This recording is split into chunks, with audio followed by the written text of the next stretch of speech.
Raoke, hello again people, nizere noneho ko mumeze neza. Abakomeje kudukurikirana gatanu kandi hano kuri X Media. Aho muri hose rero nizere ko mukomeje kugubwa neza n'ibihe muri iyi minsi. Rero njyewe ngarutse ndi Eric Exava, nje kukwereka uko wakoresha internet y'ubuntu. Ushize nari nabivuzeho ariko hari abambwiye yuko iri application y'ubushize itabakoreye neza, dore ni iyi ngiyi ubushize nari nabahaye application hano nari nabahaye ubushize iyi ngiyi. Rero abantu bakomeje kumbwira yuko iyi application idakora muri telefone zabo, ariko njyewe irakora pe.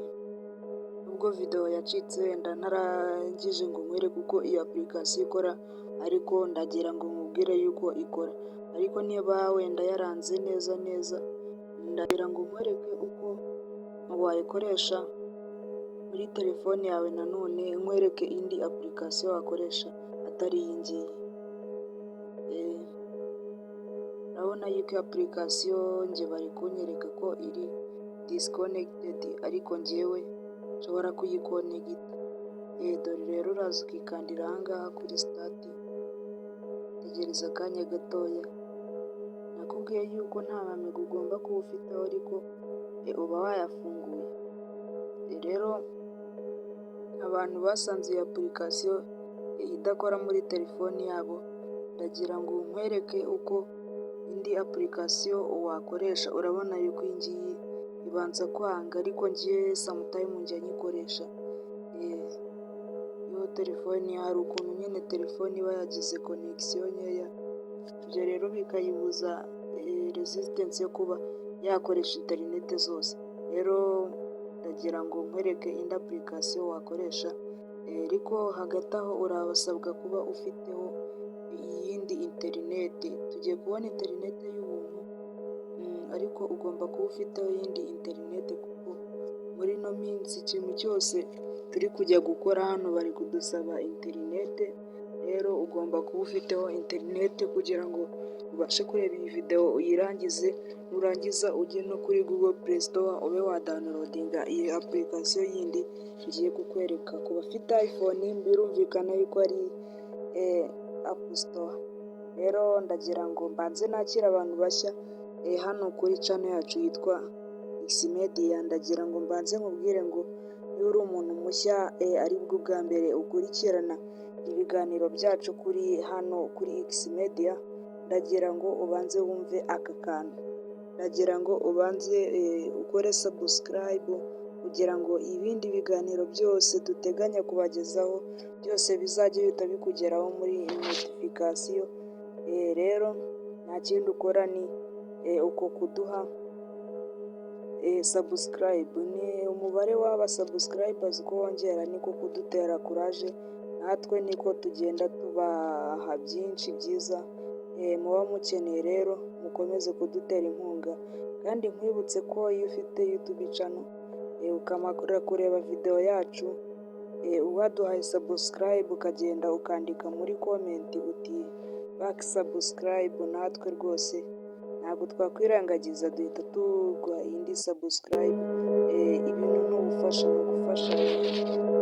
Rero iyi video ninagira ikikugezaho nk'aka kantu k'umuti ko kukwereka internet y'ubuntu, wibuke gusiga ukanze like.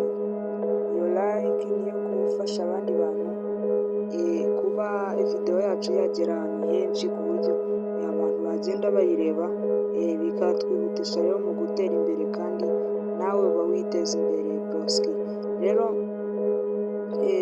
ikibazo uri bugire cyangwa igitekerezo, hari video wifuza ko twagukorera, urabyandika muri comment. Rero stay here ubundi nkwereke iyo application ni iyihe, nkwereke nuko ikora. Dore mbere na mbere urahita wizera ahangaha kuri Google Play Store, cyangwa App Store, ahantu downloadingira application yose. Kigera ahangaha nta kindi uri bukore, urahita unyarukira muri search, aho dusacinga video cyangwa aho dusacinga application. Rero ukigera hano urikandira hano hejuru kuri search, ugiye gusacingayo iyi application. Reka nkwereke uko yandikwa. Uraza wandikemo iri jambo, urandikamo force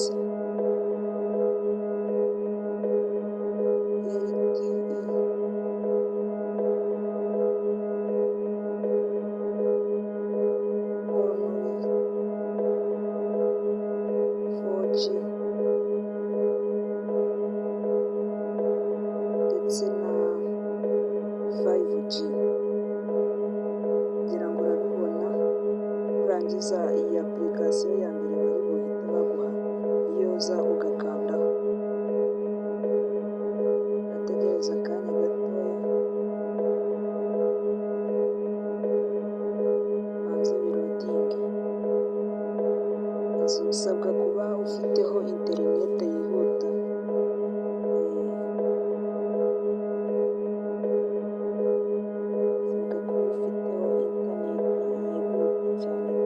Ubona ko biri kudutinza mu makongo. Ariko njyewe nari nayidawunirodinze, ubwo reka nkwereke iyo ariyo nawe uze guhita uyidawunirodinga. Dore ngiyi njye nta interinete mfiteho, nuko aka kantu natekereje nkahita mvuga nti maze nkabereka. Murabona yuko nyine interinete mfite idakunda, ariko wowe dore application bari buhite baguha dore ni iyi ngiyi yanditseho 4G LTE force, niyo ngiyo. Nurangiza nibamara kuyiguha uraza kandi open uyifungure. Urategereza, nurangiza paji za mbere nyine baraba ari ukwegisita amabwiriza cyangwa amapolicies, amategeko yabo abagenga. Nurangiza barahita bakugeza kuri iyi peji, haraba hariho utu tuntu twe gutinda. Rero dore ahantu hambere baraguha akangaka, baguhe akangaka, baguhe akangaka n'akangaka. Uratubona utu tuntu uko dukurikirana. Aka kambere rero araba ari metode ya mbere, Android Bureau 11, Android Bureau 11. Aho ngaho baraba bakubwira niba ufite Android iri munsi ya 11. Android iri munsi ya 11, aha ngaha niho uri bwemeze. Ariko ufite Android yo munsi yo hejuru ya 11 ni metode ya kabiri, yo naho urakanda kuri kano ka kabiri.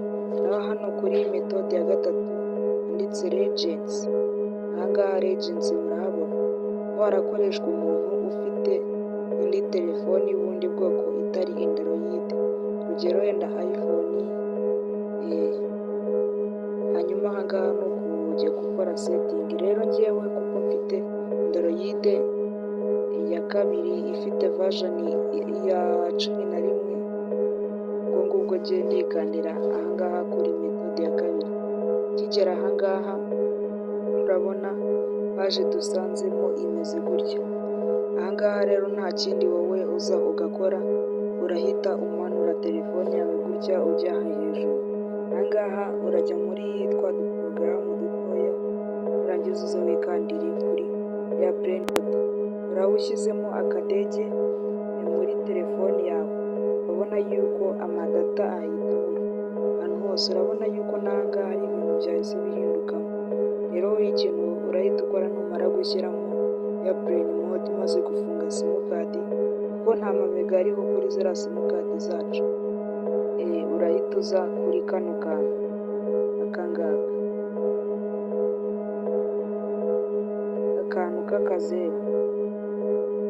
Aka kantu k'akazeru rero uraza akangaka uraza ugataningi on, ukafungure gutya. Urabona ukigafungura hano hari byinshi bihise byigira ukundi kuntu bihise bihinduka. Ngubu rero mu by'ukuri akangaka numara kugakora urahita uza urebe ahantu handitse gutya,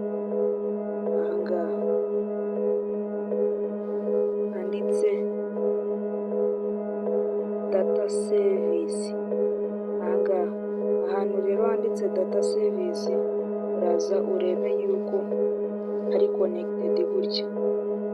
Ahangaha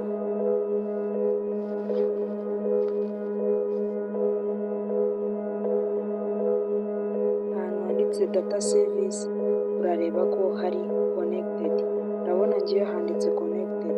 Nurangiza rero we nusanga handitse disconnected, reka nkwereke uburyo urahita ukoresha.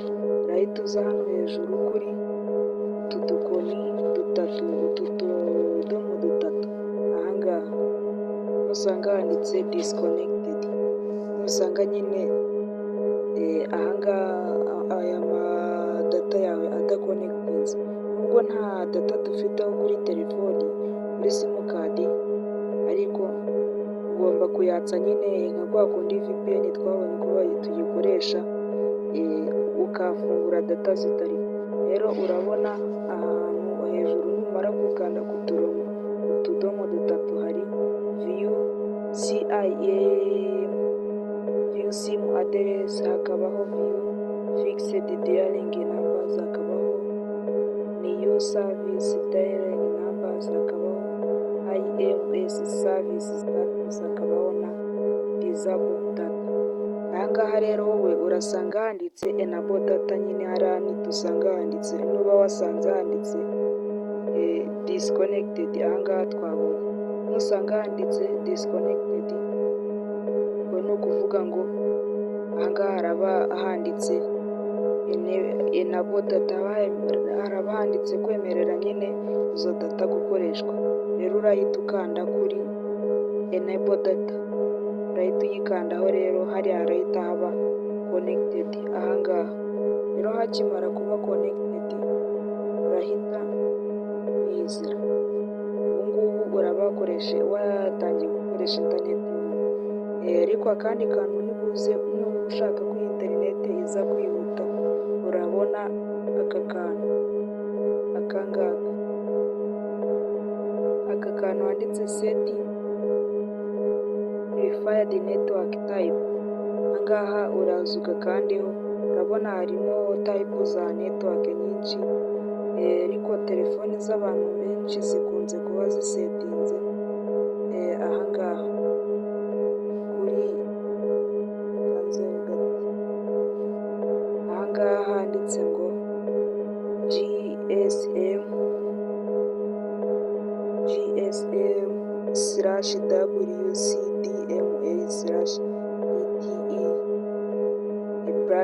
GSM/WCDMA/DTE/PRL. ahangaha niho telefoni z'abantu zikunda kuba zisetinze. Rero wowe urahita ucekinga yuko aka kantu kawe uza kugasetinga ahangaha handitse LTE only. Ahangaha rwose interinete y'ubuntu yawe uri gukoresha ku buntu itangira kwihuta kurusha na ya mamega. Ahangaha kuri LTE only nikuza ukemezaho. Nurangiza ubungubu twatangiye gukoresha interineti y'ubuntu. Nkwereke wenda utabashije no kubona aya manuza, utabashije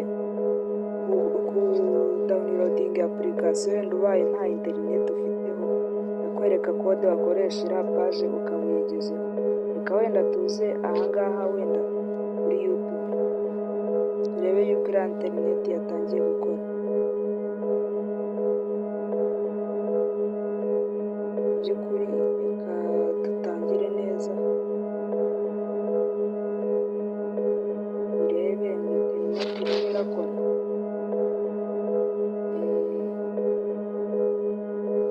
Tuzimo kuri TikTok,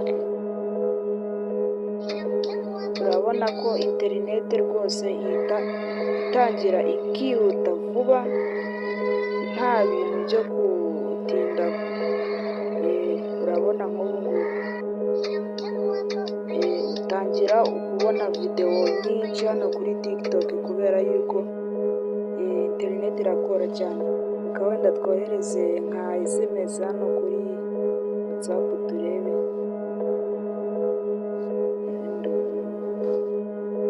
Twohereze message mu kanya gato ihita igenda. Nugukozaho message urabona yuko ihita igenda.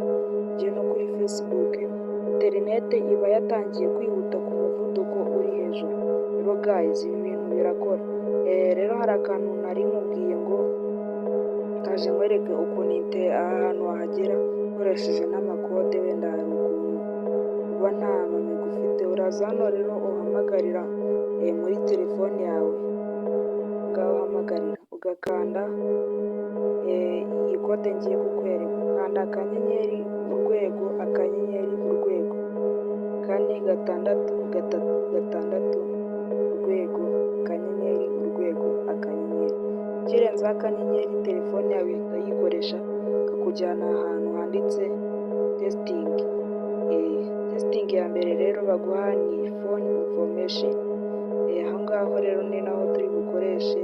Aha ngaha baguha usage statistic, wifi information. Rero wowe uhita wizera hano kuri phone information. Turi muri testing. Urabona rero yuko bya bintu handi twakonegitiye za bora, urabona yuko niho duhise tugarukira n'ubundi. Rero urabona yuko ibi bintu birakora cyane kandi neza. Rero bigeragereze kuri telefone yawe nawe urebe yuko wakoresha interineti y'ubuntu. Rero guys, ndanabashimiye twabanye muri iyi video. Njye nari Eric Xavier bisanzwe. Rero kugira ngo nkwereke na nimero yanjye wenda ya telefoni, nukenera kutuvugisha uzabe wayituvugishirizaho no kuri WhatsApp irahari, ni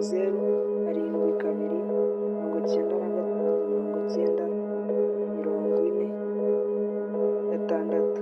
Iyi ngiyi niyo nimero yacu aha ngaha. Murakoze rero, ryoherwa no gukoresha interineti.